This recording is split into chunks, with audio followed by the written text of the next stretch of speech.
fellow Movie Crusaders, and welcome to a special episode of a season wrap-up of 3 shows that we talked about earlier in the year. Well, not early in the year. It's about, like, 10 weeks ago. Well, that was still earlier in the year. It's true. My name is Sean Wasberg. With me, as always, is my co-host, Brian Michaels. For anyone who was watching us about 10 weeks ago, we did a show talking about basically the first 2-ish to 3-ish episodes of She-Hulk, Rings of Power, and House of the Dragon. Now, officially, all 3 shows are done for at least 2 years now, which is pissing off a lot of people, me included, at least for one of them. And we people wanted us to, talk about it more, and I said we were going to wait till the season's ended because we didn't want to do multiple shows, and people want to know what we're thinking about of Andor, and I don't know if we want to talk about that. But we are going to talk about the season, not necessarily the season finales, but the season in general of these 3 shows. Before we get too far into it, Brian, what were your general thoughts of the 3 before we go deep into a discussion on each one? Well, I don't watch a lot of series anymore. I don't watch a lot of TV. Occasionally I'll pick up a show, especially hearing from a lot of people now, but especially ones that are like currently on, and especially ones on a week-to-week basis. Usually it's like I'll find some old show and binge it. So the fact that we had 3, well, if you count Andor, like 4 like major shows like all on at one time, week to week, it was like, wow, I'm like watching more TV than I have in years. And for the most part, I don't regret it. I mean, I didn't love all the shows, and each show probably had their weaker episodes, but in general, I enjoyed it. That's my general thoughts. I will say this past week, I kind of immediately got sad on Thursday and Friday, and there was no She-Hulk and no Rings of Power, because I was like, well, you still have Andor on Wednesdays, but I was like, man, like I feel like I'm supposed to be doing something. It's like, oh, that's right, She-Hulk and Rings of Power come out on Thursday. I was like, damn, I can't. They're over, And I'm like, my colleagues at work, they're like wanting to talk about it and stuff, and I'm like, it's not really a whole lot to talk about anymore because they're over. So we really, outside of House of the Dragon and Andor, really have nothing more to talk about in terms of TV shows. But I still watch plenty of TV, but I don't watch nearly as much as I used to, especially when it comes to like broadcast TV. I mean, I still watch the occasional shows that I've watched for years, but I haven't watched a network show and a broadcast network show in years. Yeah, but I mean, mostly now, like I mean, obviously, you and I both watch all the MCU shows whenever they pop up, and of course, Star Wars as well. But Lord of the Rings, that was something that was. I mean, we've been waiting for this show to pop up for about 2 years now. When they first got announced, and then we finally got that, and then of course, She-Hulk was the one that probably has the most negative stuff towards it, whether we agree or disagree with that. And of course, House of Dragon, I think everyone was going into that with probably the least expectations, and then ended up getting the most expectations possible because it's Game of Thrones. So of course, as long as the first episode didn't suck, I think you were sucked in from then on. But first, we'll talk about probably the most controversial show on this list, whether for good reason or for just stupid ass reasons, and that is She-Hulk, Attorney at Law. Now, at the time of our first video, I think the first 3 episodes had aired, or it was the first. I think it was first 3.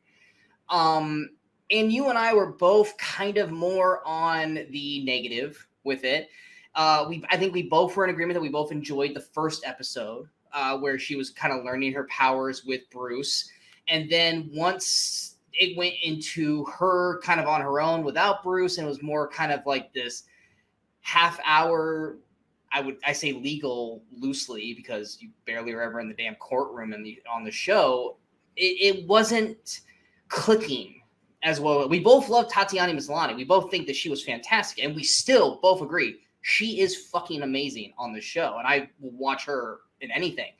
But your big problem was obviously the way She-Hulk looked, which, like, that's the one thing. Like Brian gets on me. Brian, okay, little sidebar. Brian and I both watched Terrifier 2 this weekend.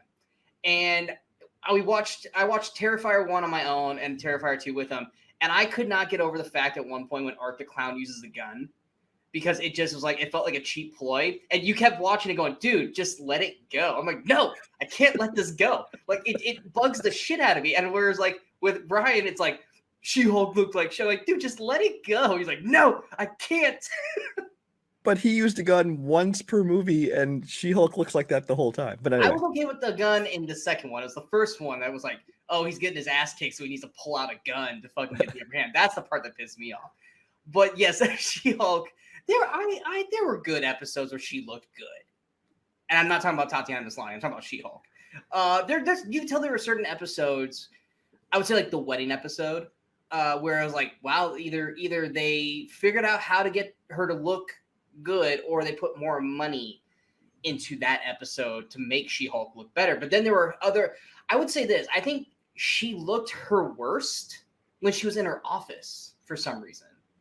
Like whenever she was sitting behind her desk, it seemed like that was when she looked the least realistic. I don't know about you, but that was always when, because like I never paid attention to that stuff like you do. But that's always when I noticed it. It was when she was sitting behind her desk, at her on her computer, where I was like, yeah, I see what Brian's talking about there. Like, well, I don't know. It was just kind of a constant thing for me, and it did bug me because, I mean, you come to expect a certain level from Marvel, and yes, this is a TV show, not a movie, but still, they're themselves trying to put this stuff up like with the movies, and it's like, and yes, it had like a very Shreky look to it, as I called it before. But it wasn't just the close-ups like we're just talking. Like it'd be like in her office building, she'd be walking around, just the walk would look really CG and unnatural. But that's just a technical complaint I have about it. The show itself, like I said, those first couple episodes we were kind of negative about it, but we didn't hate it.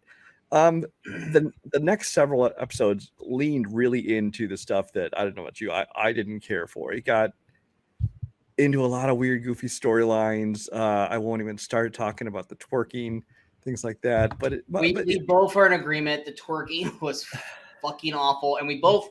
I can't remember what episode. I can't remember what show we were shooting where we brought up the Megan Thee Stallion part of it. I don't know. I don't remember what episode we were talking about. We were talking about it, and I don't know if it was just you and I or if we actually recorded it.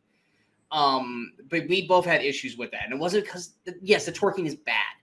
But it was more or less like there was no business for her to be in that episode. Now, had it been like the elf girl pretending to be her, then it would make sense. But yeah, it's random cameos for no reason. Megan Thee Stallion be there was like, this is just a cheap ploy. And unless she's a superhero, she's not going to represent her. So anyway, exactly, she wouldn't she wouldn't care enough to go to this courtroom. Plus, but my thing is, a lot of people are anyone noticing. A lot of people have their problems with She-Hulk, and I don't care about there being this, feminist, female-fronted show at all. I'm fine with that. I have no problem with the fourth wall breaking even, because I think that can be fun. Although I think they needed to either do it more or do it not at all, because it's kind of this weird thing where like they just do it once in a very long time, like once per episode she would do a fourth wall break. My thing is the show, to me, especially with that tone, feels like it needed to be either play it straight, and if it wants to be canon with the MCU, or be its own thing outside the MCU, kind of like Deadpool is, where you could have other characters show up, you can do whatever, you can do these funny things, and but then not then later on try to pretend like, oh well, wait, she is part of the same actual world as them. It's like, no, it should be its own just little playful thing mocking the whole thing.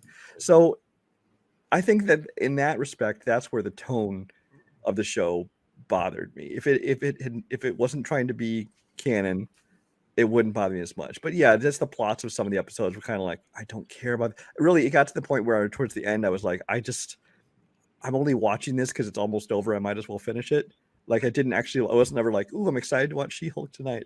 Until the last episode or two, I really enjoyed, but I'll let you discuss. Let me ask you this, and I know this is kind of a lump sum question.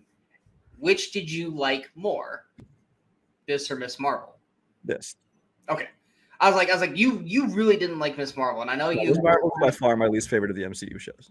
And I agree with that as well. Like I didn't actively hate Miss Marvel. I just didn't care. Bored with Miss Marvel. Yeah. Like I don't blame the cast. I think the cast all did their job. Yeah. It was more the script and the lack of anything fun or exciting happening until the finale.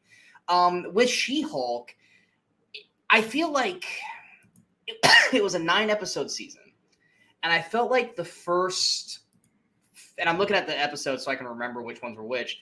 I felt like outside of the first episode, which I thought was a great introduction, and I really enjoyed it. The next 4 just felt like kind of what we call like the episodes that really just don't matter. Filler episodes. Yeah, I mean, you had her first, the first one, which, I mean, Superhuman Law, which technically wasn't a filler episode. It was basically her getting fired and her trying to find a new job. But then, you had the Blonsky thing, which, I mean, for some people that might have been great. I didn't really care about the Blonsky thing. Abomination is one of those things where it's like, oh yeah, he was in a movie, but he wasn't memorable enough for me to go, where's my Abomination kind of thing. So it's like when he popped up, I was like, I like Tim Roth, but I mean, it's like, I'll take him or leave him. It's not the end of the world if he never comes back into the fold again, And then the fucking magic episode, aka the Tinder episode, which I was just like, I think that was the episode that you and I were both, not just like knowing, because we knew that from the trailer that was going to happen. Mm-hmm. And it's not that she wanted to have sex. Fucking great. More to it. It was more just the cringiness of that episode. And then once again, I've stated this to you multiple times. I love how they keep trying to put like in a situation like Tatiana Maslany is ugly and that no guy wants to be with her, but they want to be with She-Hulk. I'm like, I'm sorry. It's the equivalent to me. It's the equivalent. I told this to one of my guys at work, trying to paint this portrait that Tatiana Maslany is unattractive and undateable, but She-Hulk is, and you're trying to like basically put like ugly curly glasses on her to make her like, oh, she's unattractive. It's the same equivalent of trying to make Andrew Garfield look like a geek as Peter Parker in The Amazing Spider-Man. It's like, it's Andrew Garfield. He's a gorgeous looking man. He's not even a nerd in that. He's a fucking skater boy. And you're trying to make him a geek. It doesn't work. Like, yeah, and Jennifer was not only beautiful, but I even liked her personality and her quirky humor and things like that. And honestly, I honestly would have watched the show if it was just her. Jen Walters, attorney at law. I wouldn't care about the She-Hulk. Honestly. Exactly. And her She-Hulk stuff was fine, but I loved Jen Walters. Her spunkiness, she was just so flippin' adorable, and her facial expressions, like even in the final episode when she's talking to Kevin and she's like, what about the X-Men? And I was like, that's just I love her. I love her so much. But yet you have these guys that are like, no, ew. And it's like, what?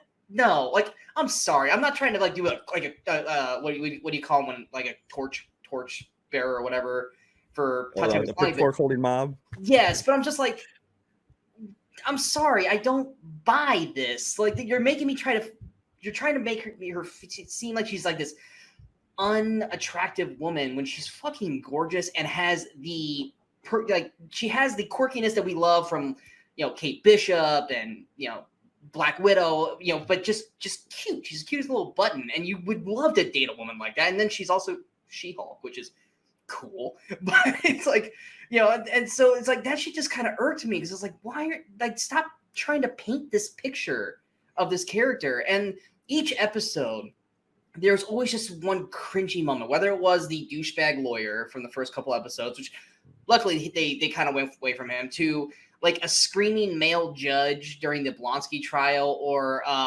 even though you enjoyed her, what the hell is the name of the stupid girl that kept spoiling things for Madison with a Y, but not what you think.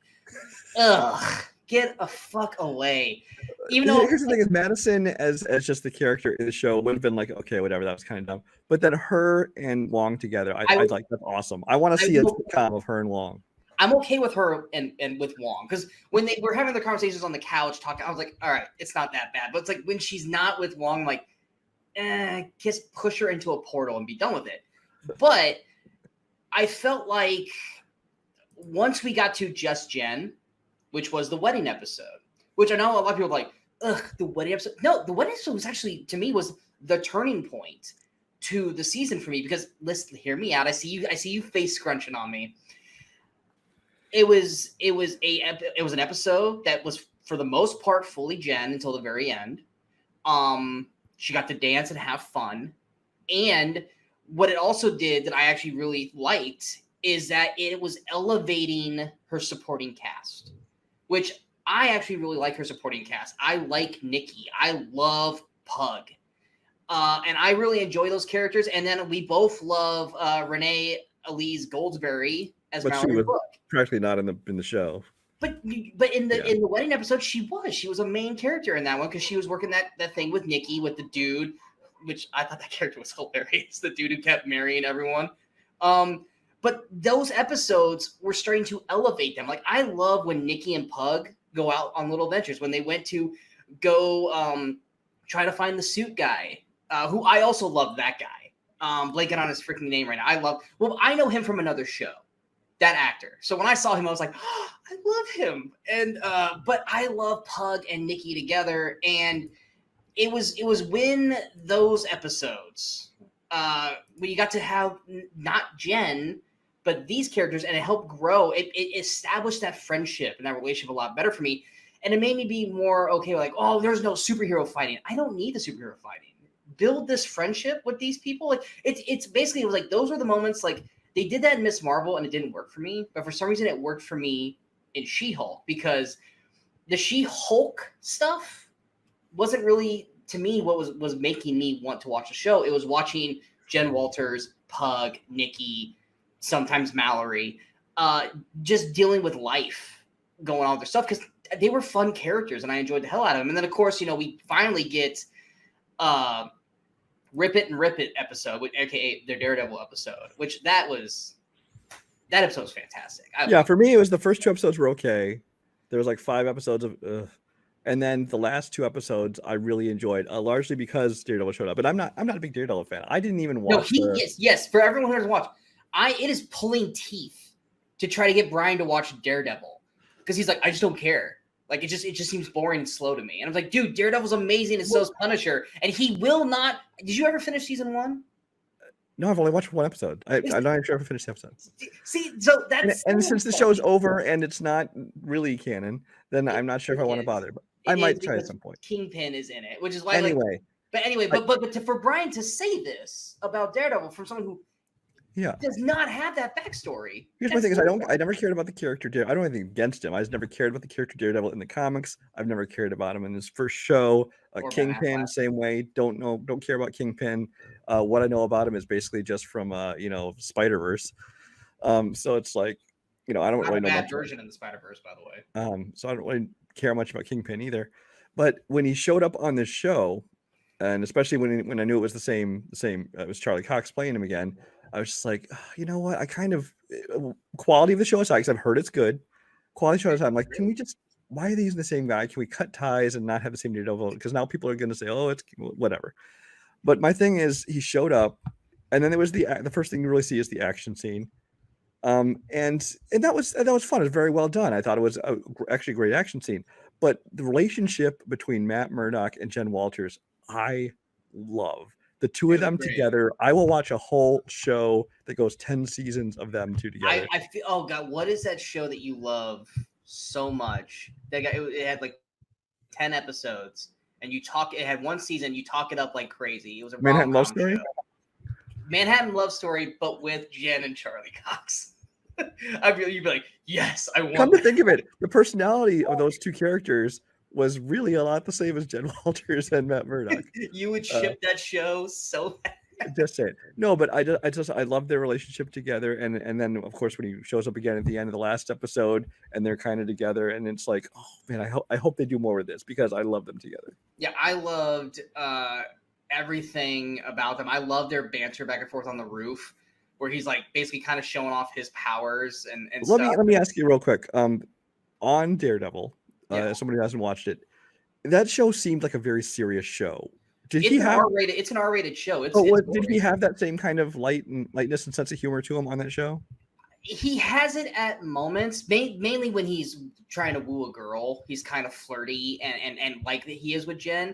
But because the scripts themselves are not really dedicated to comedy, it's light little moments like that. Like he's always trying to kind of be smirky, but he's around like Foggy and like all these other serious characters. So he kind of is like, he'll have his little quippy moments, but then it kind of just like, oh yeah, that was funny, but it was like, but you're not laughing out loud. You're like, oh, See, he's bringing some that's why I lightness, think light to it. that's one thing I know a complaint that a lot of people who didn't like Daredevil in the show had was that, oh no, they've ruined Daredevil, they've made him light and he's gonna be fun and he's not, dark and brooding and serious. I'm like, that's great. That's the Daredevil I want. I don't want the dark and brooding. That's why I haven't watched the show. I mean, I would like it if he was a lighter. Now, I don't love the yellow and red costume. As comic accurate as it might be, it looks dumb in live action. I agree, and I love that they actually poked fun at that too. Like, Jen poked fun at that. I actually like that. But ketchup and mustard look. Yes. But I love, but yes, in the Daredevil show, when he's like trying to flirt with a girl, he's got the quippiness, but everyone's so serious on the show, and so it's there, so it's believable, it's congruent to what his character is. It's just on this show, you have someone like Jen who's equally quippy and funny that allows it to kind of bring it out of him, where in the Daredevil world, everything's just so doom and gloom and just bossy. Like, he'll be quippy and it's just kind of like, it just comes off like a come on, which like I said, it still works. It's just, it's not as good as on this. But like when they're, like I said, they're battling or not battling, when they're arguing, she's like, just let me go in there. He goes, no, you're like, you don't know what you're doing. Then she starts dancing like, I got this. He's like, you don't got this. And I love the little like he flips off the roof. She's like, okay, that was cool. Or like when they're fighting inside and she's trying to talk to her client. Oh God, I forgot what his name is. He's something Frog. And he's fighting off guys. He's like, yeah, you use temporary insanity. It's not strong, but it'll work. And he's like helping her with the defense of her client. And I love the part where she's like, this is really doing it for me kind of thing. Like everything about that episode for me worked. And honestly, I don't know why I'm touching the hell. There's a fly in this room and it's just bugging the hell out of me.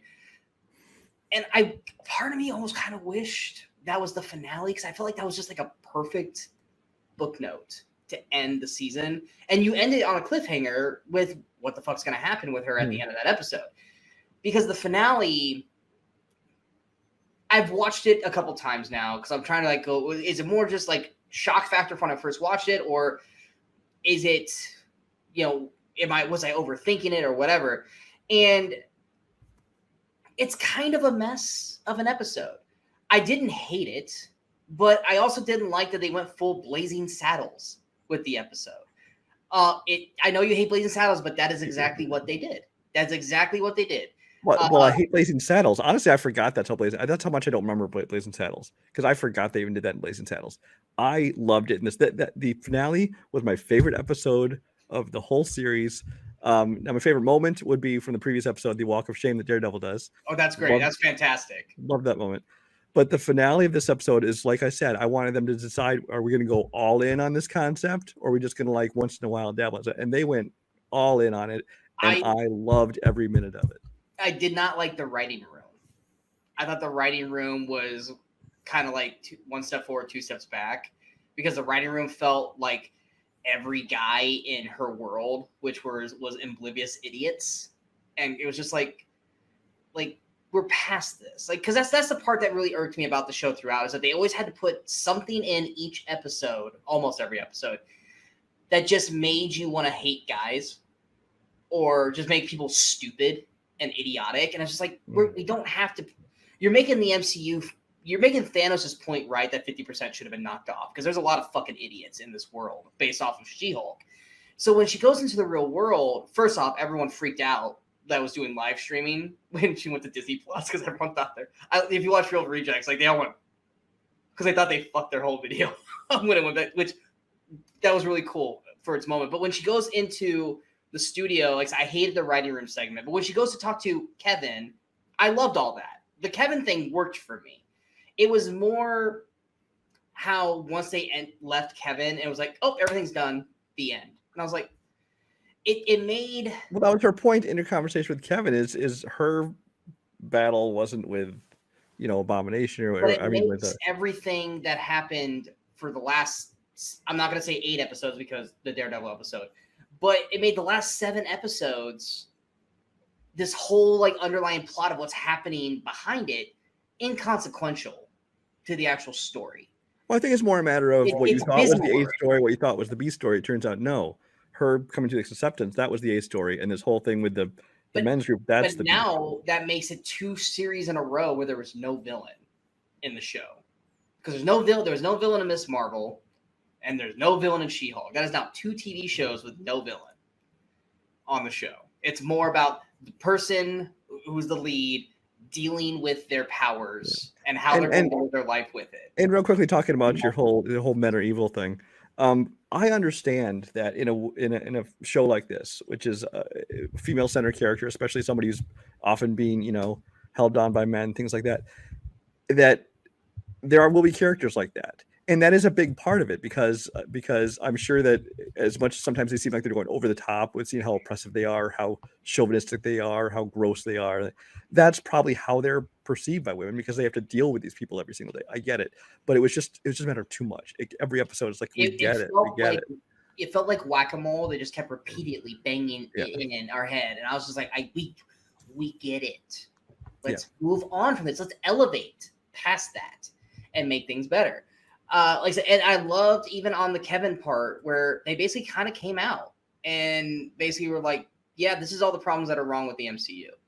And even the joke about the special effects, I was like, as I watched, I was like, Brian's gonna either love or hate that joke.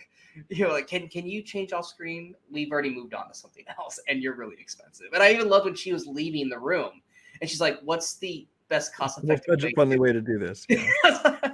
Once again, Jen just being great. I love just the little thing like they'd say like they all people talking about how all Marvel movies end the same. He's like, who says that? but yet like not even 2 lines earlier, he's like, the internet is to judge. He's like, well, the internet says that. Kevin, I love how they gave Kevin like a hat. Yeah. Because like when I first because you and I don't know if you still do it with this, but I always watch them with subtitles. And I like during the writer's room, they actually fixed it now. It doesn't do it anymore. But like the first episode, or when it first like came out, when the writers were talking about Kevin, they had it in abbreviations, and I was like, "Why is Kevin an abbreviation?" That would have given it away, yeah. And I was like, "Why?" Because like when she said it wasn't, but when they said it was. And then I was like, "Oh!" But now if you go back and watch it, they fixed the subtitles so it just says Kevin for them because like they did. They totally tipped the hat and gave it away. I was like, why is it abbreviated? Like that doesn't make any sense. But yeah, and then I was like, oh, yep, there it is.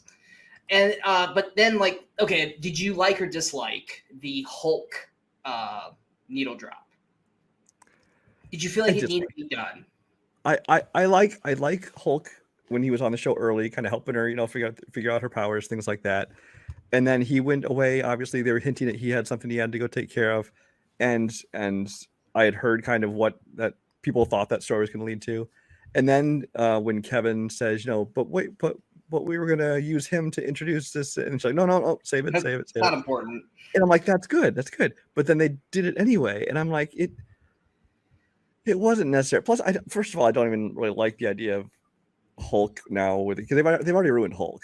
So now they give him this. Now we have Thor with a kid, and now we've got Hulk with a kid. Well, if here's the thing is you have Hulk who's already been neutered, and now you have Hulk with a kid, which is going to be like a whole. Oh, we're going to turn into family drama now, and then you have Hulk with a kid who's I don't know how old he's supposed to be, but he certainly wasn't on Sakaar that long ago. Yeah, so that's a whole other thing. He's 16. And I'm just like, I don't care about this character, and so it's like, I honestly wish that part had been left out. Part of me is almost, and I know I'm going to be considered way off base for this, and I don't care. I know that this was the name Scarf or whatever. Scar. It's like Skaar. Yeah, I know he's supposed to basically replace Incredible Hulk when like Mark Ruffalo and Bruce Banner don't want to be Hulk anymore. Then he's going to be the replacement. And of course, every young character that pops up, and they even said it with Ant-Man and the Wasp with his daughter. They're like, oh, Young Avengers, and it's like, okay, is Young Avengers going to be fucking just like Teen Titans Go? Because it's just like everyone is like Young Avengers, and I'm like, okay, cool, but like at this point, like we have like already like 10 members of Young Avengers. Yeah, not to sidetrack this whole video because this is about the TV seasons, but just this being one more thing that I don't care about Young Avengers. It's like honestly, I don't care about most of the Phase 4 characters and a lot of the stuff that's upcoming. It's like they did like their big characters. It's now they're moving into this more obscure things, or the son of this person, or the girl version of this thing. It's like those aren't the characters we want to see, and it's like I don't know. I'm not loving the direction for the fucking X-Men, which we aren't getting. Well, that's just it. I'm just like, can we just skip to X-Men? Because I'm sick of scraping the barrel and doing offshoots and things. It's like this is not the stories I want to see, at least. So this is just one more thing. That's the whole cameo is one more thing where I'm like, ugh. Anyway. I mean, we're gonna get plenty of Daredevil. I mean, Daredevil's gonna be popping up in Echo, and then he'll have his own show, which is supposed to be like I think 20 episodes. 20 episodes, yeah. Which I'm like, yes. Which I remember the first time you heard that, you're like, ugh. But now, do you feel a little more happy about that? If he has the same, if it's the same character. Because I remember the first time you heard that, you're like, ugh, why is everyone got such a boner for Daredevil? And I was like, because he's great. I will say, I mean, maybe I'll watch it and not care. Maybe I'll watch it and change my mind, but I have no interest in the Echo show either. But we'll see. We have no interest in a lot of things. I don't well, think the MCU shows, the ones I thought I would be the most interested in, I didn't like nearly as much. The ones that I had no interest in, like, you know, Hawkeye and Moon Knight and stuff, are my favorite shows. So how could you not have had any interest in Hawkeye? Hawkeye was basically your freaking boy Shane Black doing a fucking Marvel show. Yes, but we didn't know that at the time. Hawkeye's been a fairly boring character up until the show. Yeah, but once the Haley Steinfeld joined, you knew what. Well, that's just it. Once I saw the first episode of the show, I'm like, oh, I like this. So overall, just so we can get through She-Hulk, you would say that it better than Miss Marvel, but ultimately, not to go rotten. You know, it's not one of the best MCU shows, but there are a few of them actually I'd put below it. It ended up being like lower mid tier for MCU shows. It's like it would have been second worst, but the last episode or two really redeemed it to an extent for me. I feel like of the 9 episodes, there were 4 I really liked. And then there were like 5 others that I was okay, or this is a waste of time kind of thing. I loved Tatiana Maslany. I thought she was fantastic. I want to see her more and more and more. More as Jen than She-Hulk. Pug, Nikki, Mallory, love those characters. I'm totally okay with, I know we didn't bring her up, but I'll bring her up real quick. I'm totally okay with never seeing Titania again. Oh, yeah, listen, I discuss her. Love the actress because I watched The Good Place, but her character just seems. She was horrible from the first minute we saw her. I was like, ugh. Here, okay, answer this for me because I'm confused. When she does superpower, does she get like big, like fat? Because every time they have her like Kool-Aid Man through a wall, she looks like she's huge. But then when she's just kind of walking around being normal, she's slender the way she normally is. I don't think so. I think it's just. I don't know. Maybe it's just the way she's posing and standing is probably just it. Yeah, it's like she when she fucking Kool-Aid Man's into a room, which that's what her name should be, is Kool-Aid. Fucking Titania. But it's just that character just it's like they so badly wanted to make her a focal point, but then they really outside of like 2 episodes, they really didn't know what the hell to do with her. But I didn't hate She-Hulk. I felt like it did get better after the halfway point for me, and I'm down for a season 2. If we get more Daredevil out of it, great. If we don't, I mean, that's a bummer. But, I mean, I'll watch season 2. But then again, I think with you and I, if it's MCU, we're going to freaking watch it anyway. Here's my thing is I still don't care about She-Hulk. I still don't care about I care about Jen.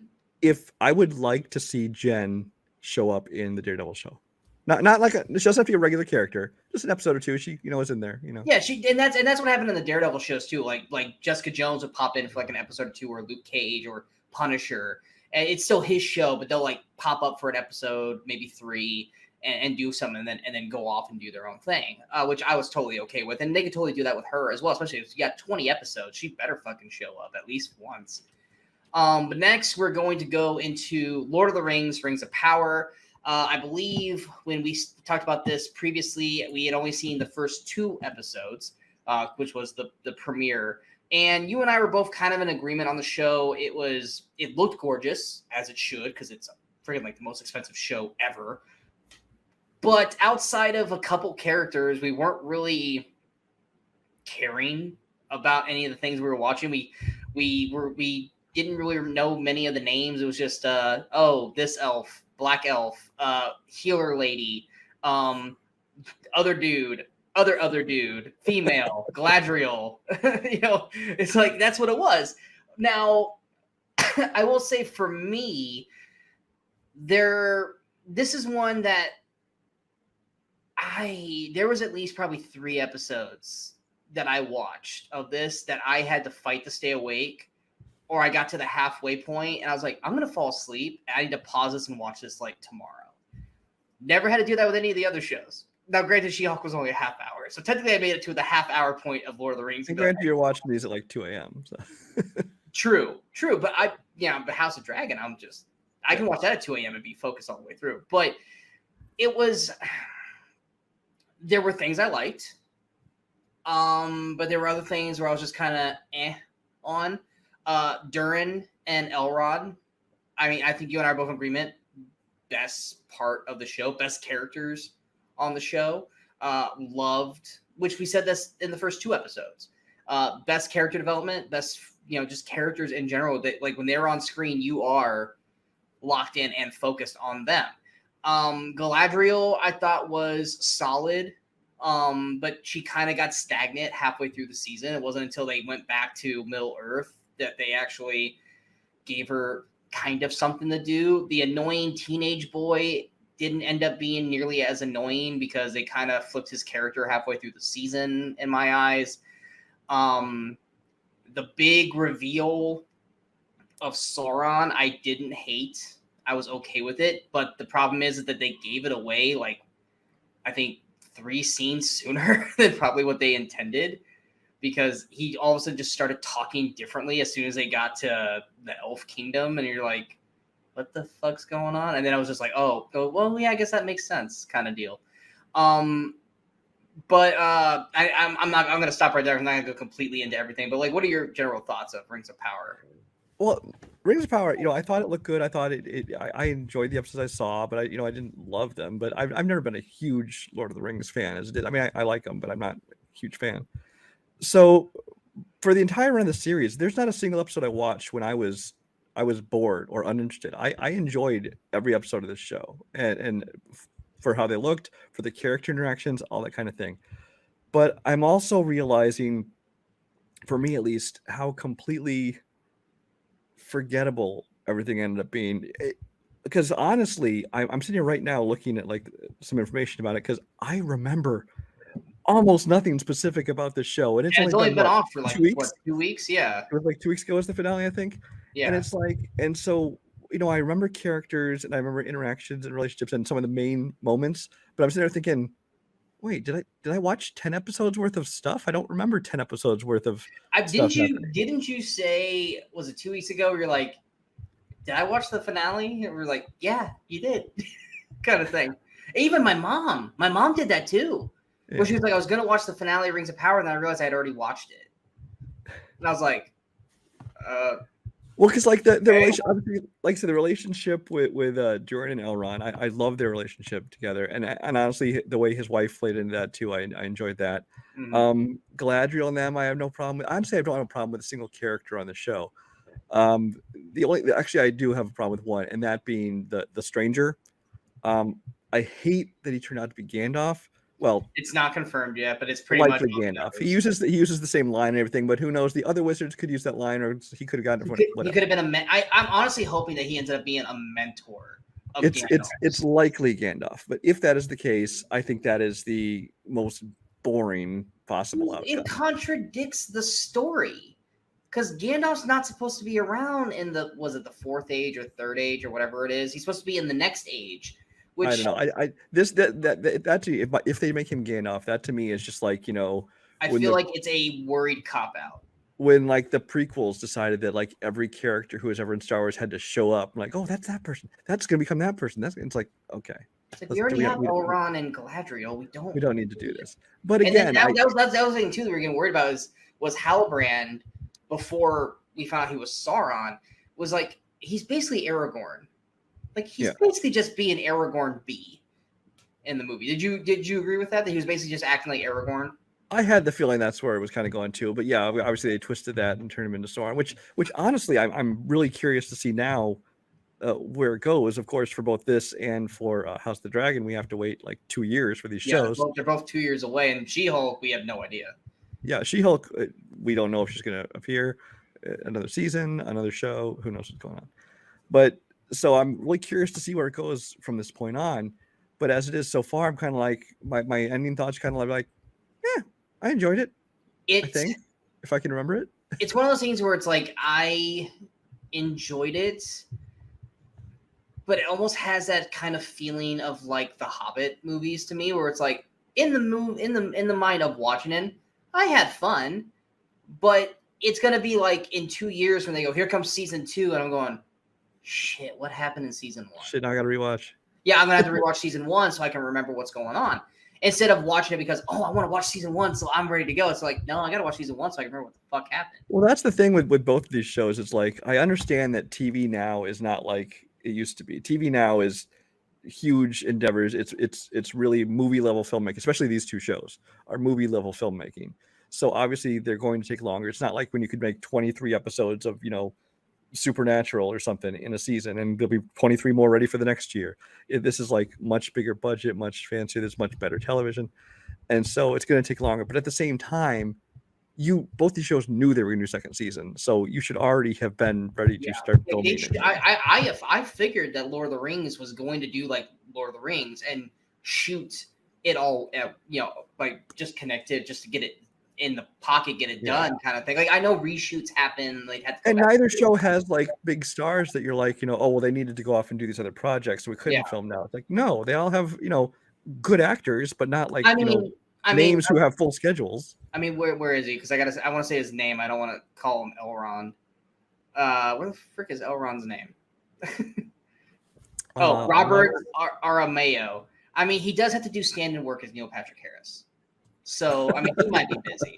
But other than that, I mean, it's like, they're not – none of these actors are like – it's not like Tatiana who does movies and stuff. We're like, oh, well, she's got to go off and do movies and stuff before she comes back and does it. But even then, she's not like Robert Downey Jr. or Chris Evans. But I was shocked that and House of the Dragon was like, oh, yeah, we haven't even started writing season 2 yet. And, it's going to be 2 years. You're just like – you need to ride the momentum. Like, this is not a movie where like every 2 years is the sequel. Like you need to come back. That's just the thing, though. Is like, it used to be like, let's say the original Star Wars trilogy. There was 3 years between movies, and you just accept it. You're like, oh, we saw this in 3 years. We get to the next installment. That's how it is. Then we get into the more modern era where they started doing basically like 2 years in between when it comes to like Star Wars and some of these other ones. Lord of the Rings, of course, is only 1 year between. That's because they filmed them all at once. But still, I mean. Are we being a little, selfish? Like, no, we have to have it every year. We must have it now. Well, no, because at the same time, you're like, especially with now, there's so much more shows and more content out there for people. It's like you need to strike while it's hot, and not that people just forget or lose interest. Like with TV, though, it is supposed to be every year. That's the whole bread and butter. Now with MCU and stuff, it's like there's other shows TV anymore. Now it's like a whole different thing now. Yeah, it's one of those things where it's like, if it was coming like 2 whole years, it just feels like I don't know if the same excitement level is going to be there in 2 years. I mean, we'll watch it. That's not going to be that's not going to be something we have to worry about. Like everyone's that enjoyed Rings of Power is going to come back in 2 years to watch Rings of Power, but is the excitement level still going to be there for Rings of Power? Because if that means that they're going to do 2 years in between seasons, that means it's going to take 10 years for this show to end. Maybe that's Amazon's plan. It's like, hey, we're going to milk this thing for 10 years. Yeah, it's like, because it's 5. They already said it's going to be 5 seasons. So if they're going to do a season every 2 years, that means we got 10 years left before the show ends. And it's like, ooh, I don't know if I want 10 years of that. And I mean, Game of Thrones is probably going to be 5 seasons as well, or House of the Dragon. But that one, I'm more okay with waiting 10 years. Like that's the weird thing is like I'm more okay with that, and we'll touch on that when we talk about House of the Dragon. But in terms of Rings of Power, I mean, the one episode that stood out was basically the one with the most action, which was the war episode. Like that episode was badass, and then the way it ended was like. oh shit, you know. And then the start of the next episode was great, but then it kind of like simmered out by the end of the episode. Kind of like, oh, okay, cool. We got all the cool shit out of the way. Now we're just gonna talk the rest of the franchise through. And like I said this to you, and granted, the finale kind of fixed it for me. But like by the end of episode, God, what episode? How many episodes were in Lord of the Rings this year? 7? I don't know. Or 8? 8. There's 8 episodes. Great. By the end of episode 7, I was like, I don't care about the God damn it, Harfoots. I was gonna say they're not hobbits. Yeah, you were not a fan of the Harfoot subplot. No, at first I liked them. I liked Nori. I liked Poppy. But after 3 episodes of like, and we're walking and singing, and the stranger's gonna do something weird, and then we're gonna make him, you know, feel like we're scared, but then he's gonna do something good, and then we're gonna be happy, and then the next episode, rinse and repeat, and rinse and repeat, and rinse and repeat. And it's like, I feel like they are just wasting time when this is on screen because it's the same shit every episode. Stranger does something weird, Nori gets scared.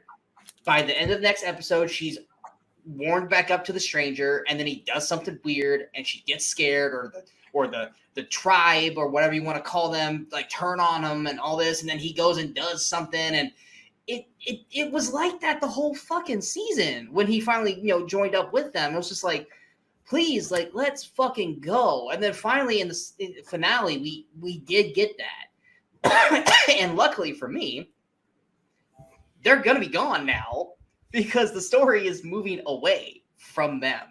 And heaven forbid. Well, the few of them are still out. No, it's just Nori and Stranger. Poppy didn't even follow her. So does that mean we're going to still follow Poppy and her dad and all that crap in season 2? Because I don't really give a shit. I think you'll still see a subplot with them. But like, I agree that it kind of seemed like that story was like not really going anywhere. So you're kind of like, okay, get on with it. Yeah. You know, it's like, you know, more walking. Even the trees walk in this. Yeah, it's like I didn't hate the characters. It was just like this, as a show that's already slow moving, whether it's good or not good, that one just made it feel extra slow. Whereas, like, I'm totally cool. Like, I'm granted because we love Durin. Durin's conversations with his father, I thought were great. I could listen to Durin and Elrond just talk all day. But I was kind of over Nori and Poppy. You know, Nori wanted to do this, and Poppy basically, you know, talking like, no, you shouldn't do that. And he's like, well, I'm gonna. And like, rinse, repeat, blah, blah, blah. You know, same thing when is it Numenor? Is that the place they went where the queen and all them? Like, everything on Numenor was just kind of... Well, at least with Numenor, they went there because they had to set up the characters and who they are in relationship to each other, things like that. Yeah. And then they moved on from Numenor. With the Harfoots, it's like the Harfoots, and we kind of went with them. It's kind of no matter where they went, it was the same thing. Yeah, which I love that they still didn't show that Isildur's alive.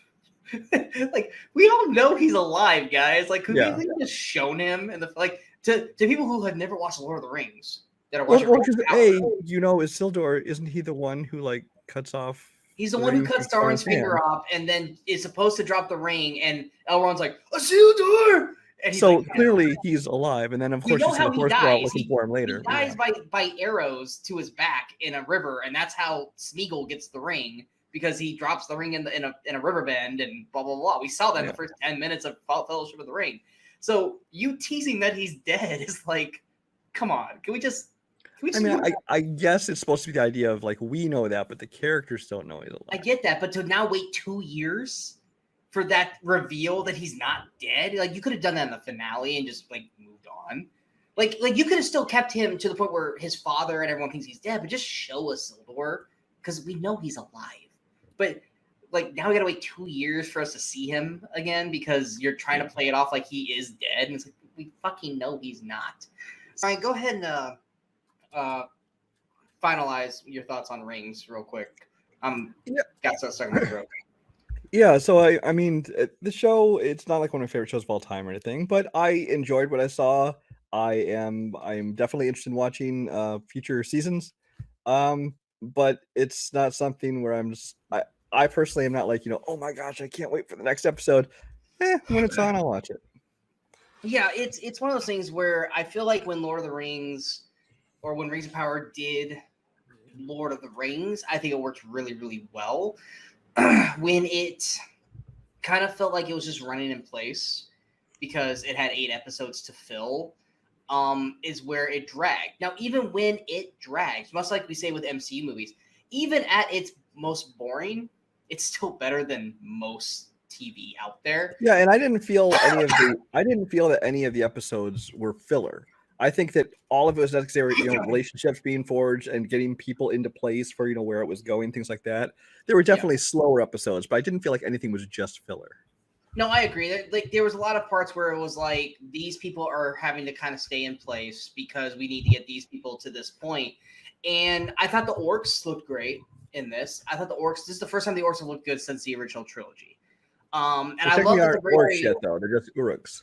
Yes. But the very, very first one that attacked Bronwyn. I never could say her name. Healer chick with the teenage kid. Oh, Bronwyn, I believe. Bronwyn. That one scene where Bronwyn and her kid has to go against that one in her house, that was shot incredible. Like, that felt like a horror movie right there. And that was done incredibly done. Like I said, that whole episode where her and oh god, what's the elf's name? Adadir? Adrin? What? I completely lost it. Arendir, that's what like that whole battle where like he destroyed the tower and then like the is it the Uruk-hai? They're just the Uruks. They're the Uruk-hai. The Uruks. When the Uruks sent in humans pretending to be them, and like that whole episode was phenomenal. Like that was Lord of the Rings at its very best. But like I said, the season itself, I know I probably sounded like I was negative through the whole thing. I did enjoy it. I just felt like there were some episodes that were, like you said, slower than others. But overall, I will definitely be there for season 2. I do like a lot of the characters that we got, some more than others. And there are other characters that I think that are going to get more character development, more story. Maybe the stranger might actually have a name. Hopefully it's not Gandalf by season 2. But I, just like you, I'm also incredibly intrigued by Halbrand / Sauron and seeing where that story goes. Because when they actually did divulge that he was Sauron, did you have any inkling that he was Sauron? Did you know beforehand? I didn't, but I wasn't really looking for it. I know people had been like theorizing who the stranger was going to turn out to be, and they threw out like every single name, including Sauron and Gandalf and those other ones. And so I didn't really. I do see what you're talking about, how the one guy was kind of acting strange, but I had no inkling they were going to make him Sauron. I guess in my mind, not knowing a lot of the lore, I thought Sauron was more of like a mystical figure, not like a man. So I don't know. And a lot bigger too. Yeah. Basically. But yeah, it was one of those things where when he was it, I was like, I don't hate it. I definitely don't hate it. I don't hate it. I don't hate it. Well, apparently for most people, they knew he was Sauron from like the very beginning. And I was like, how? How did you know? Like, I call BS. Everyone's like, God, like, duh, like we knew that. And I was like, when? What inkling did he give? Well, it's also the kind of people who are like, they just guess everything. And so when one of them turns out to be like, yep, I said that. Like, yeah, you also guessed 5 other people, Probably. Well, my one thing with the show is I wish that Amazon and HBO could have worked together so that, if we're going to wait 2 years for them, why not have them alternating years? so we could have had like House of the Dragon 1 year. That actually would work a lot. But no. Instead of having them battle each other each week. Yeah. Because that's what it inevitably came down to. And honestly, it wasn't really a battle because everyone watched both shows. It wasn't really a battle, but it did become a lot of comparison. It was, because my dad was like, they're basically the same show. I'm like, no, they're not. They're 100% not at all the same show. But nonetheless, we are going to go into House of the Dragon. And when I think we watched the first 3 episodes of this when we did the first episode of this. And I think you and I both were in agreement that we loved everything that we were seeing, but we were incredibly worried because of the time jumps. And we knew that eventually we were going to get 2 new leads because we both knew Olivia Cooke was going to play the older Alicent, and we really didn't know Emma D'Arcy that well. And we were worried because we really loved, is it Millie Alcock? Mm-hmm. We both really loved her performance as Rhaenyra. And so that was our big worry heading into the remaining season. What were your general thoughts of House of the Dragon full season before we go too deep into it? So yeah, early on, I was really enjoying the show. It did kind of have that feeling like it kind of trying to fast forward through everything, which I get because I mean they had to get to certain points in the story. The time jumps did bother me largely because we did like the younger versions of those, and like the first time I saw the older versions, I'm like, I like them, but I miss these people already. I want to see more of them. But actually, I love both the actresses playing the older versions of them. My bigger problem then became the children, because also because especially when in the little after show thing that the creators said, oh well, now the show is going to be it's changing focus, so it's more about the children. And I'm like, oh, this could not be a worse sign for me.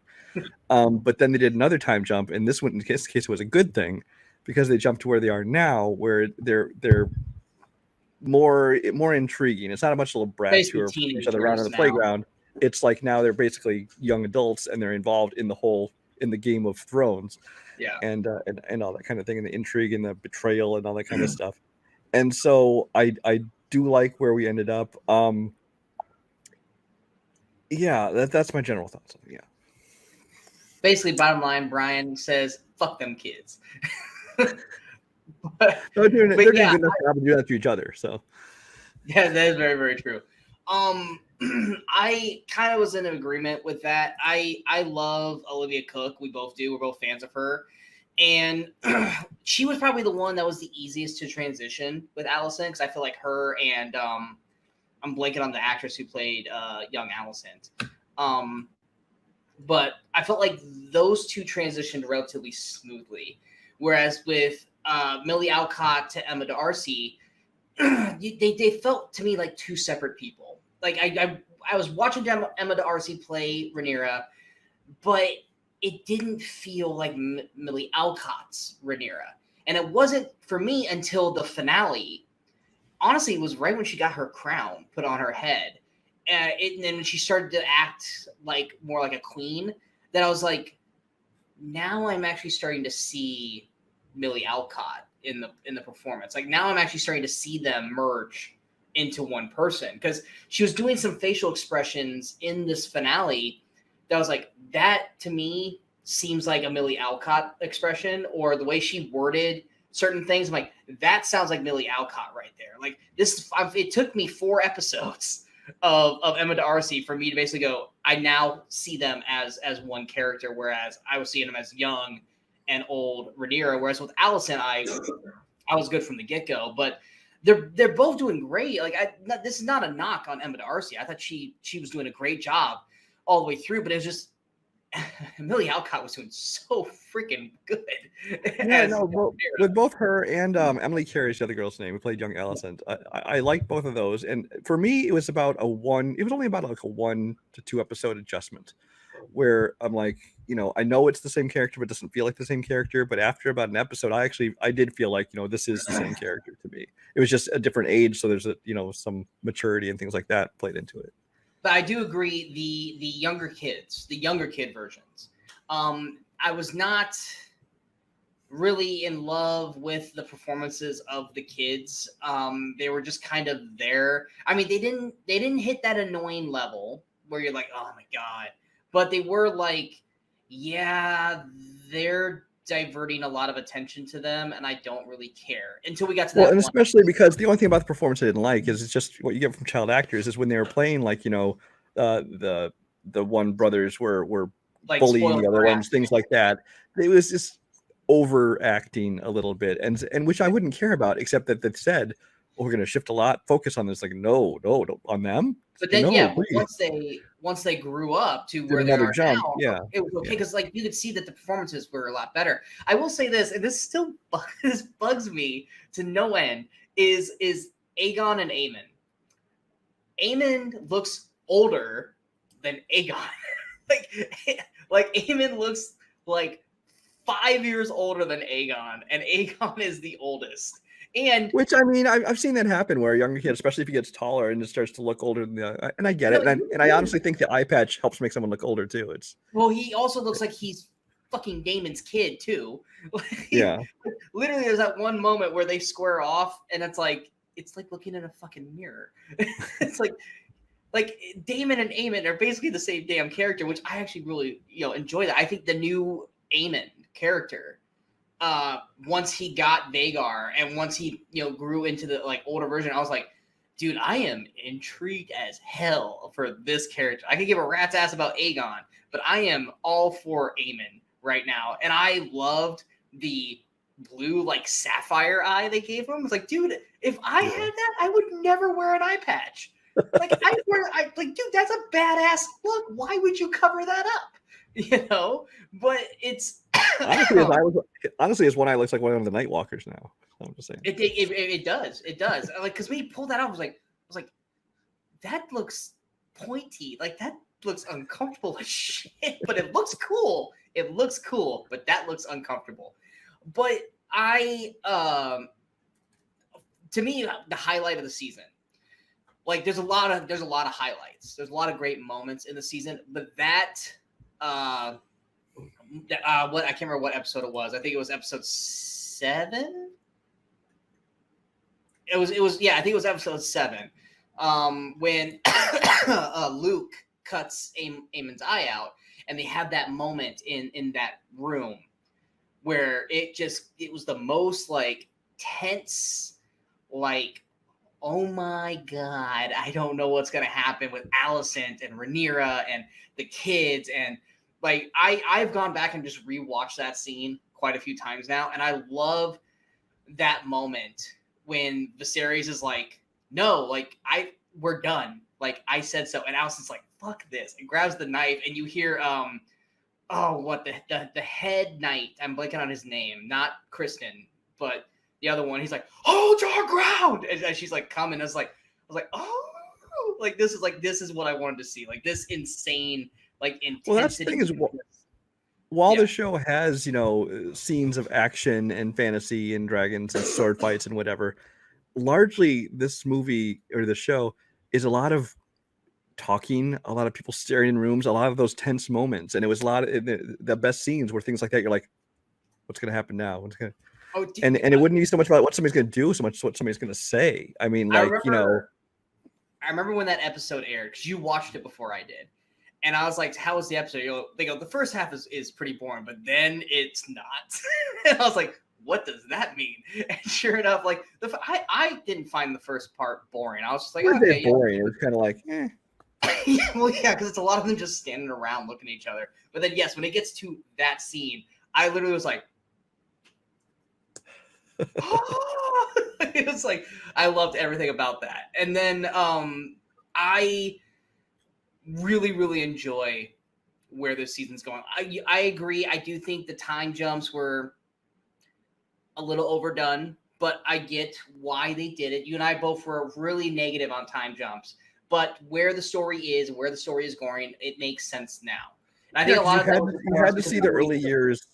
You had to see the early years of Alicent and Rhaenyra, and then but you had to get to where Alicent is queen and she has these children, and the children, and we weren't going to watch 10 seasons of it to get to that. So yeah, they had to do the time. No, I think you and I were mostly against it because we just knew that meant it was closer and closer to us not having Millie Alcott and what'd you say, the Emily Carey. Yeah, that we weren't going to have them anymore because we knew every time it time jumped, it was going to be further and further that we were going to lose them, and then every time Viserys looked more and more like Crypt Keeper, just each episode. Yeah. By the end, it was just like, oh, dude, you're not looking good. I love how episode 1, you and I are like, he's gonna get dragon scale, or dragon scales, or whatever the hell it was called in Game of Thrones. He didn't. He just kept getting infected from the fucking chair. Yeah. And shit. And the end of it, he was just like a fucking skeleton of a human being. And yet somehow he wasn't the creepiest person on the show. Foot fetish, that's all I'm gonna say. Was it Lars? Is it Lars? Larys, is that his name? Yeah. Larys? Larys. or AKA Quentin Tarantino of Winterfell, or I'm sorry, not Winterfell, King's Landing. But it was like, because like as that scene was happening, I saw her like put her stockings down. I'm like, is she just trying to get comfortable? And then she put her feet up, and I'm like, oh shit, I know where this Oh is no, going. because he had information, and she's like, fine, and she puts her feet up, and then he's like, I got more information. And she's like, ugh, and she rolled him down, and I was just like, oh, I don't like where this is going. This show, and a lot of people are like, well, Game of Thrones is better. Like, yes, you say that now after like 8 seasons of that show. But if we're just gauging this off of season 1 of Game of Thrones and season 1 of House of the Dragon, I'm more inclined to give it to House of the Dragon. I think House of the Dragon has a better first season. Do you agree or disagree? I think I agree, but I think that it's because Game of Thrones did all the work of the world building. I think if Game of Thrones didn't exist, then House of Dragon, you would not feel as invested in these characters because you don't know where things are going. You don't know relationships between the houses, and even just the tone and the look of it. I think that in a vacuum where the other show didn't exist, I might enjoy Game of Thrones season 1 better, but after Game of Thrones did that world building first, House of Dragon is able to have a better first season because of that. I mean, Game of Thrones season 1 had annoying young Joffrey, annoying young Sansa, annoying young. Well, Arya. to be fair, Sansa was annoying all the way to the end. True, but we didn't get to get time jumps in that, so we got them the whole season, But yeah, with House of Dragon, that there are so many scenes. I mean, you can go, oh yeah, the foot fetish scene is rough. The birth. This is probably the most painful show I've ever watched. There's like 4 childbirth scenes in this show. Which one exactly? In this season, there's like 4 childbirth seasons, most of them which don't end well. Yeah, this is the most painful I've ever seen, like, birth given on a show. Like, it's, and everyone's going, yeah, because that's what it feels like. I don't know. I think you guys have drugs. I don't think they had drugs in this. But Rhaenyra's final one was just like, and granted, this was after we saw Terrifier 2. So for anyone who doesn't know the post-credit scene of Terrifier 2. But it was just like, oh my God, like this is like, why do they hate women and pregnancy so much on this show? like it's just so like, it was just so brutal. And like, honestly, like the one that probably was the saddest for me was probably, was it Lenora? Or was Damon's wife? I believe that's her name. Yeah, Lenore, yeah. Yeah, Lenore, yeah. Lenore, where she basically goes and has Vhagar kill her, and I was just like, oh damn, because I actually liked her character. We only got like an episode of her, and I was like, oh, I actually really wanted to see her character more with this dynamic with Daemon, and freaking Vhagar kills her. Granted, he didn't want to. That's what I liked too. Was that the dragon was like, no. Like, I'm not gonna do that. And then finally he's like, all right, fine. Like, I love that the dragons have kind of almost like a humanity to them in a way where like even he was like no, that's wrong. And like eventually he gave in. And then even in the finale when I think it's like Arax or Araxius or whatever Luke's dragon was. I don't know the dragon name. Where he was just like, fuck this, and went and attacked Vhagar. And they're both Aemon and Luke are basically going, no, listen to me. And they're both like, nah, like, fuck you. Like, it's a fight now. He blew fire on me. I'm going to eat him. It's like screw what you say. And because that's the part that also worries me, is that I'm afraid, because the way Aemon's face is at the end of that, where he's just like, oh shit, I fucked up. Like, oh crap. I'm afraid that season 2, we're going to start with another time jump, and we're not going to see that like endpoint. Well, that's just it. It was the whole scene. Go home and basically go to like Otto and Alicent and be like, yeah, so this happened. Like, I want to see that scene. Right, because I mean, when he first went after him, I thought he was trying to kill him, and then it wasn't until like he's like trying to tell he's like trying to tell him not to do it. Vhagar is like, no, Vhagar, no. It wasn't until that point that I realized, oh wait, he's just trying to bully him. He's Yeah, not he's trying to actually fucking kill with him. him at that point. And so as soon as, and then when he kills him, and then there's a look on his face like, oh, mom's gonna be pissed. It's like I just screwed up royally. And of course, then you see that final look that Rhaenyra gives. Rhaenyra gives. It's like, yeah, it's on now. Like, yep. She didn't want war. She's getting war now. Rhys Ifans as Otto doing, like I said, as we said in the first episodes, he's doing his best Littlefinger. But unlike Littlefinger, Otto actually gets shit done and gets it done.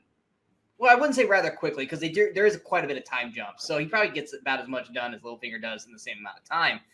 But he seems to be more successful than Littlefinger. He seems to do a lot less with a lot more success than Littlefinger. He was, but at the same time, like, everybody's caught on to his shit. Like, first Rhaenyra, then now even Alicent's like, you're just using me to play this game because you have ambitions, but yet he still keeps fucking winning. But he's still there. Yeah. And I mean, there's so much that is, I think, positive with this show that I really, really enjoy. And you actually said that you were underwhelmed by the finale. Or do you feel differently now? Because at first impressions, you said you were underwhelmed. Well, it's like normally, the show has those huge next to last episodes, and the last one is kind of a little tamed down. It's kind of the aftermath and setting up where the next season's going to go. Yeah. And in this one, it didn't really have that big next to last episodes. People were like, oh, the last one's going to be epic, and it wasn't. Which, I mean, that's fair. It's not. That was just expectations. It's not anything they said would happen. But it was just like the last episode. I didn't dislike it. I was just kind of like, that's all there is to it until, there's that one moment. And of course, that one moment changes everything. It's just everything leading up to that was kind of like, okay, let's get on. Much like episode 7, when it was like, they're just standing around at a funeral. And then that scene happens. You're like, okay, that scene was, this episode was great kind of thing. But I admit, like, I was, before episode 9 happened, like at work, I was like, dude, episode 9. They go, what's that mean? I go, how are you a Game of Thrones fan and not know what episode 9 means? Like, everyone knows episode 9 is the reigns of Castamere and Blackwater and Baylor or Balor, whatever you want to call it, like Hardhome, Battle of the Bastards. Like, that is episode 9 is the fucking episode. And then it was just Alicent and all them kind of just, doing their shit, which was like important. It's like honestly, when Rhaenyra came up with I'm blanking on her dragon's name, came up, was like, oh, okay, here's the episode 9, and it's like, no, that's just the end of it. She just flies away. And then episode 10, I was like, okay, here we go. Because honestly, HBO kind of lied to us. Because when they showed the previews for episode 10, it made it seem like, oh man, this is going to be insane. It's like but they really just kind of showed like parts of the last like 10 minutes.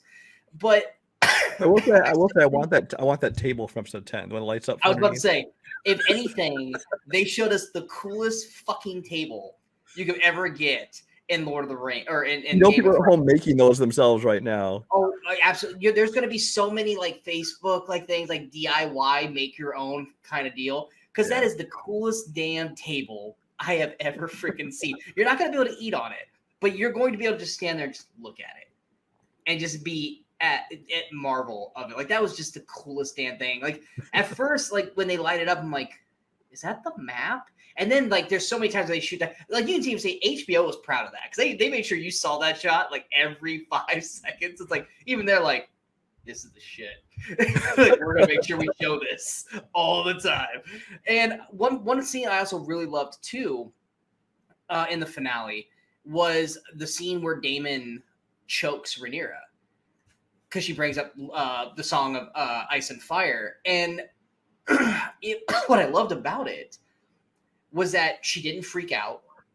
It was more like, kind of like when the one scene where he tries to take her to the bordello and try to mess with her and like have sex with her, but then like he realizes that she actually is enjoying it. It like turns him off, kind of thing. Like, that's the thing, is like whenever Daemon tries to assert power over her, she always flips it on him. And in this thing too, he tried to assert power over her, and then she realizes, oh, you never were told about this story, which means that Viserys never considered you a true heir, where I was, which was, once again, a dig. And that's why he had to walk away, and he had to go find this new dragon, which is supposed to be like the second biggest dragon. Vhagar is still the bigger dragon. This is supposed to be the second biggest one. But I loved that. Go ahead. Yeah, that darn story. Because obviously, then the other big scene is when Viserys is dying, and he doesn't realize who's in the room with him, and he's telling the story, and she completely misinterprets it, and that sets in motion everything that's going to happen from here on out. And so, like, every time somebody says, it was my father's wish, it's like, no, it wasn't. It was a little bad timing that Rings of Power literally did the exact same thing on their episode that same fucking week. Because it was like, the King of Numenor did the same exact thing. He thought he was talking to his daughter, and he was talking to Isildur's sister. And it's like, really? Did we not like talk beforehand that we can't have the same freaking scene happen in two different shows? But there's so many parts of this episode, which is kind of the beauty of it all, that like everything keeps elevating to higher and higher points. And it's one of those things where, like, if you guys just would have talked, or if this would have happened, then we wouldn't have gotten this point. Or if you would have just done this instead of this, we wouldn't have gotten to this point. If you would have done this, we wouldn't be where we're at. A lot of this is all building up. That's just it. If Alicent, that's what's so great about it. Thing is, when they came to tell Rhaenyra and Daemon that that Alicent had put her son on the throne and all this stuff, and that's all she knows about it. If Alicent would tell Rhaenyra, like, look, on his deathbed, this is what he said to me, and she could be like, oh no, see, that's the story he told him, blah blah. I still don't think Alicent would have been like, oh, okay, no hard feelings. She'd be like, no, you're lying. But at the same time, also, I mean, yes, you'd still have a dispute over who has the throne, but it wouldn't be like, oh, you usurped the throne. You just took it from me, forcefully. It's like, no, this is all a misunderstanding. It also didn't help that Otto was like, don't worry, your sons can be the cup holder and the shield holder of the camera. Like, I was like, Damon's like, I would rather feed them to the dragons. It's like when you said that, I was like, well, Otto, you just any momentum you had to fix this, you just like shit the bed on that. Like, you want war too. Let's put it this way, because you wouldn't have said that without pushing Damon's buttons. Like, clearly they had plans long before, because they, Otto and the rest of the council, without even Alicent's knowledge, were already basically planning to do this. That's the funny thing too, though. It was that, like, they've had this thing planned, but then once Viserys dies and Alicent says that, they were all like, "Oh, does that mean we can do this now?" Like, okay, cool. I was like, weren't you guys already planning this? Like this just fell into your lap. Like, your planning was nothing. Like, your plan didn't do anything. Like, it was all just and they're like, wait, so all along, whenever he died, we could have just said on his deathbed he said this. Yeah, it's like, these are supposed to be the smartest men of Westeros. They were just like, oh shit, why didn't we think of that? It's a lot of inbreeding there. So I mean, there is, and honestly, why they didn't just naturally kill Viserys earlier was another thing in general. Because I mean, dude, like, look at him. Like, everyone would have believed that he died of natural causes, except for Daemon, who thinks that he was killed. Which that's going to be a whole other thing. I don't know if that's going to be a throwaway line, or if that's going to have something repercussions going into next season, because Daemon doesn't think that Viserys died of natural causes. He thinks he was poisoned or something. Right. But you saw him in the last year of his life. I was like, did you see him last time? Like, dude literally was like a skeleton walking around. I also love the transition of Kristen.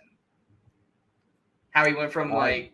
It was so sudden. It was so like, it wasn't sudden. It was sudden because there was a time jump. It was sudden because there was a time jump. Yeah, I didn't care for that. I mean, I want him dead. But he just went to such extreme opposite end. He was this, let's put it this way. He's this very upstanding person and moral person. All of a sudden now he's just like a villain, much gesture. His heart was broken. And like everything that he stood for and everything that he gave his life away for, Rhaenyra kind of threw it away. Well, I mean, Rhaenyra basically said, be with me, like Strong was. We just can't make it official. Like, you could have children with me and all that shit. He's like, no. So it's his own fault. It really was kind of in his own way. But it was one of those things where, do you think him and Alicent are doing it? They never give it away, but I mean, do you think him and Alicent are doing it? I have the impression that he's kind of maybe trying to make a play for that, but I don't think they are. so far. Yeah, because like she hasn't had like any other kids. So, I think I think according to the books, they do have a fourth kid. But I think the fourth kid's staying somewhere else. I think I read that. I've actively avoided anything about the books. I don't want to know. No, all I know is that technically there is a fourth child of theirs, but he's staying like in Driftmark or something under like for like safety or whatever. But it is one of those things where this was 10 episodes, but it feels like it was so much more than that. I mean that in a good way, because there's just so much shit that has happened in this thing. And this is the first one when I heard 2 years. When I heard 2 years for Rings of Power, I was like, okay. I was like, that's probably not smart, but all right. And then I heard 2 years for House of Dragon. I'm like, no! It's like, well, no! and I mean, all of this is estimates, but I mean, Rings of Power, they're like nowhere near ready to get going. From what I understand, the writing is essentially done for this show. But they're not going to they aren't even start filming until like March or April or something. Yeah, spring or summer, which means it'll take a year after that. And it's an effects heavy show. It's not going to be ready for like fall. So yeah. Yeah, like at the earliest June of 2024 at the earliest, which is right around where this one started. Which Game of Thrones usually is an April or June show. That's what Game of Thrones usually came out on when it was doing its stuff. But I loved this season. I thought it was great. I think everyone, whether it be Rhys Ifans or Patty, blanking on his last name, Viserys. Considine. Who basically just the most like torturous character of that show. Besides the women giving birth, because that the whole show was just everything goes wrong for him. Although I will say this, I like that he went out thinking that I've brought my family together, everything's cool now. And so that's kind of nice. And he went out basically saying what he thought he was saying to Rhaenyra, but it was to Alicent. He didn't get killed. He didn't get like assassinated or anything, which is something we never see, especially in Game of Thrones. Because I think every king we saw in Game of Thrones died or got assassinated, except for Bran. Bran. But he went out on his own terms, technically. And it's a sad character because he just wanted. I mean, for the most part, he did have peace. He did get to have his peace because there was no. That ended up being what his moniker was Viserys the Peaceful. Exactly, and instead I mean, of he got to have one of these other ones. Yeah, he got to be with Alicent, which I mean, not the woman he loved, because there was that one moment too where during that big scene in 7 when they're fighting, he calls Alicent his previous wife's name. I was like, ooh. Well, and then in his dying breath, when you think that he must have like seen his wife's face, because he goes, "My love," that's what he saw as he died. Yeah, so I mean, he went out as good as the character could go out, even though his body was, yikes. He had that peaceful ending, and now we're in the thick of the House of the Dragon war, and I'm so excited. I'm so glad that Game of Thrones, because you and I are both defenders of season 8. Like, we know that it's not the greatest season, but it's not the worst fucking thing ever. I love season 8. I don't care what it says. I just don't like Bran being king at the end. Other than that, I was okay with it. I do think that they kind of killed Daenerys a little too fast, but and I was kind of upset how they killed Cersei and Jaime. Because it's like, really, like that character, you wanted her to die so, and she just dies from Rock Rebel. Like, that's kind of lame. But we're defenders of season 8, and Game of Thrones has had this stink on it since season 8 ended, and it's so nice to have everyone loving this show again. Everyone's excited about this show. Everyone wants to talk about this show. And it's to the point now where it's like when they were talking about all these spin-offs and all these prequels, we're all like, oh God, no, stop, don't, please, just let Game of Thrones be done. And now it's like, we got this, we got a Jon Snow show coming, which I'm now kind of more open to it because was that ever confirmed? Yeah, it's confirmed. Okay. Kit Harington. I heard people start talking about this. I'm like, I never heard this announcement. But. Yeah, no, John's. I'll pull it up real quick. John, it's gonna be called like Snow or Jon Snow, something. Yeah, Jon Snow series confirmed basically that they're going to start shooting it. It's in development. I mean, unless they cancel it. And Kit Harington says he is coming back to play Jon Snow. And it is a direct sequel to Game of Thrones. So I'm more open to that now. And whether or not we're going to see any of the original cast that survived Game of Thrones, we don't know. But we do know that he's back for that. And I think they're doing another spinoff or something else as well. But like I said, I wasn't prepared, or I wasn't really in the mood to watch that. But now that House of Dragons has worked so far, I'm more open to seeing what we got with those potential series. And like I said, I think even George R.R. Martin said to tell this story, the Dance of Dragons or whatever the actual story is called, it's going to take 4 or 5 seasons. So, and HBO knows what they're doing. They're not going to cancel House of the Dragon. So we got at least four more seasons left of this show.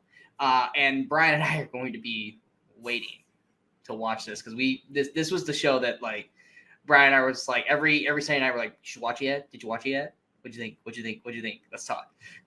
Kind of thing. Where it's like with She-Hulk, it's like, what'd you think? It still sucks. Or it wasn't that bad, or that was actually really good. And Rings of Power we would kind of talk about here or there, but House of the Dragon was the one we were like, we need to talk about that. Any last words for House of the Dragon before we end this thing?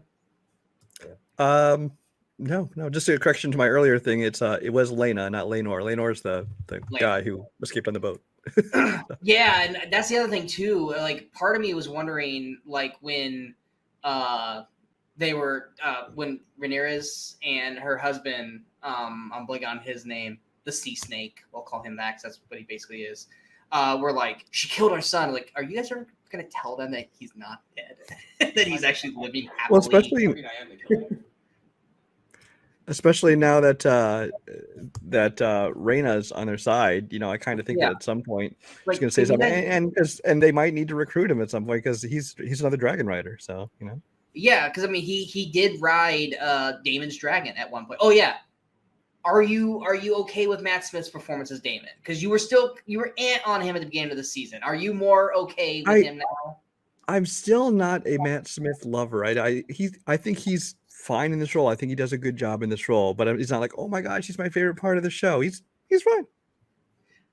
Daemon and Aemond are my favorite parts of the show now because I just love watching. They're so unpredictable and I love it. But yeah, I was wondering. That was what I've been waiting to ask you that, and I kept forgetting because of the internet popping out that I was almost let that one not make it into the show. But yeah, so we got 2 more years for Rings of Power and House of the Dragon. Like I said, we don't know what's going on with She-Hulk. Whether it gets a season 2 or a movie or she pops up in other things. But nonetheless, we hope you guys enjoyed this episode. If you guys did, go ahead and hit that like, share, and subscribe button to the channel so you guys stay up to date with all the latest videos pop up on the Movie Crusaders. And of course, we have to follow us on all the social media outlets you see below. We have reviews for Terrifier, Terrifier 2. We have a spoiler, non-spoiler review for Halloween Ends. We got a review for Black Adam, which, Brian, you did not review that. So what were your thoughts on Black Adam? Yeah, not good.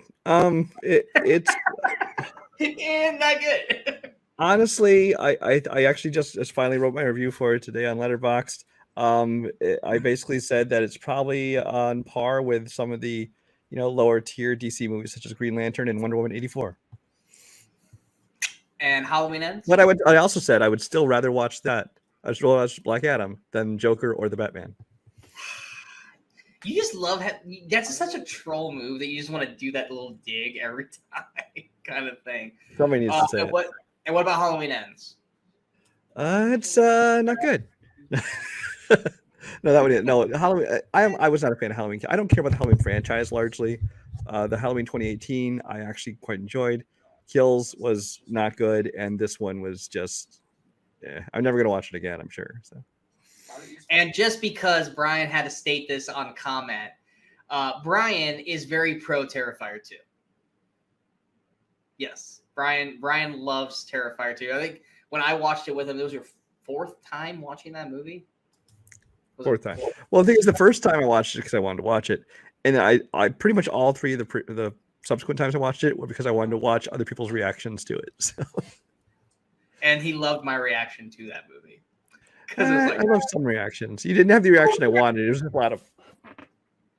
except for when nonsensical shit happened, I was like, what the fuck is going on? Kind of thing. But yeah, it was a lot of arms crossed, not an approval of that show. But it was a special request review, which is why I watched that, or I would never watch those films in general.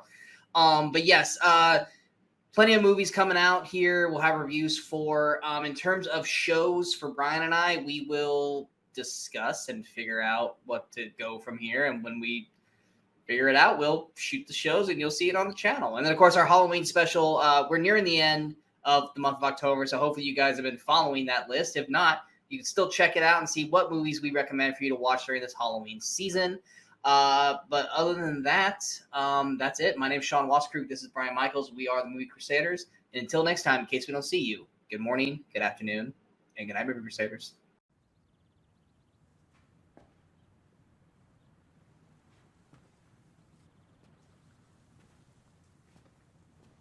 You're still here. It's over. Go home.